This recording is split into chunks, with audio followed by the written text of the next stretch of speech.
Your everyday sneaker cup coffee maker can make the best tasting cup of coffee, and this is how. So you put the paper filter in the bin here, and then here I'm gonna fill up the coffee maker to 4 cups only.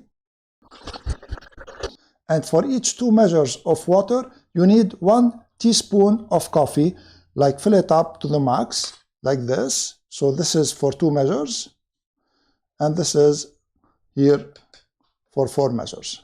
So this is the coffee inside the filter.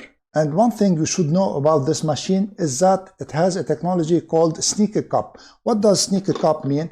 It means that you see this pin here on the bottom of this bin. It is actuated like that. So it is actuated by this bump on the lid of the water tank. And when it is actuated, the water goes down. So this is the key to making the best possible cup of coffee.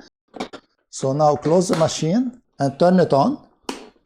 And as soon as the water starts dripping, remove the water tank. And this way, the machine will hold the water here. And this permits you to have a stronger cup of coffee with more flavor, because the water is gonna cover the whole coffee that is in the bin here. And do this only for the first 30 seconds. So now we're approximately at 20 seconds. And I'm gonna show you what's happening. So you see how the water now covered the coffee.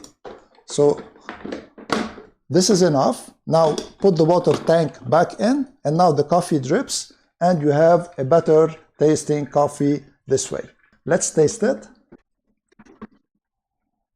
And it is really good.